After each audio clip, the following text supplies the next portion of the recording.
à Bitcoin. C'est un sujet extrêmement controversé. Certains pensent que ce n'est pas une monnaie, d'autres pensent qu'elle n'a aucune valeur, et aujourd'hui, je suis là pour te démystifier tout ça, en te faisant découvrir cette monnaie. D'où vient le mot Bitcoin? Le mot Bitcoin vient de byte, qui signifie l'unité numérique, et de coin, qui signifie, lui, la monnaie. Bitcoin est donc une monnaie numérique et qui a pour particularité d'être décentralisée. Décentralisée veut dire que la monnaie est contrôlée par aucune entité, que ce soit par exemple un pays ou bien une entreprise. L'autre particularité de Bitcoin, c'est qu'il utilise la technologie qu'on appelle blockchain. La blockchain est extrêmement simple à comprendre. Il faut imaginer ça comme une sorte de livre.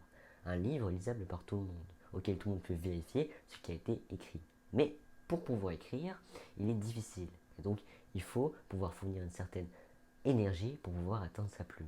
Donc, on peut imaginer ça comme une sorte de livre protégé par une sorte de champ de force, auquel on peut lire mais difficilement écrire.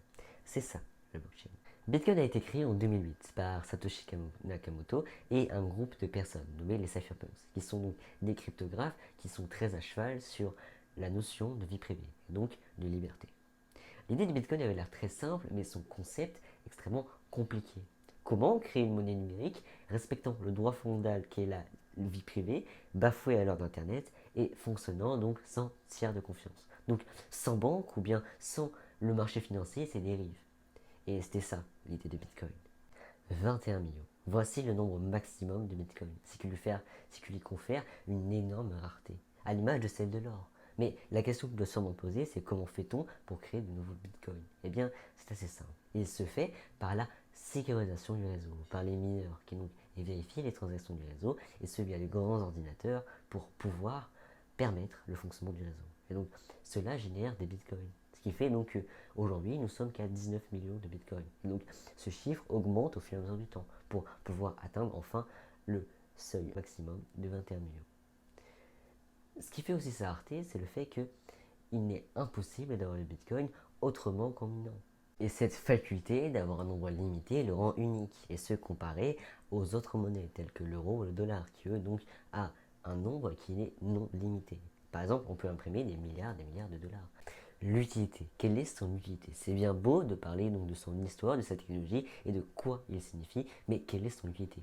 Donc, en quoi cette monnaie peut être bénéfique pour l'utilisateur? Eh bien, personnellement, je vois deux cas utiles. Premièrement, Bitcoin en tant que système de paiement, pas besoin d'acquérir des biens ou des services dans les différents endroits du monde, que ce soit par exemple sur Internet ou bien chez le marchand à côté de chez toi. Ensuite, je vois Bitcoin en tant que réserve de valeur, donc permettant à toi de conserver la valeur de tes Bitcoins sur le long terme. Parce que de par sa nature rare, Bitcoin est une bonne réserve de valeur. Pour finir, on peut aussi voir Bitcoin en tant qu'outil pour la liberté. C'est-à-dire que vu que Bitcoin n'est pas censurable, on peut l'utiliser par exemple pour financer des personnes qui veulent donc partager des informations sans que la censure soit applicable. Pour finir, j'espère que tu as bien aimé cette vidéo et j'espère qu'on se reverra dans une nouvelle vidéo. Merci.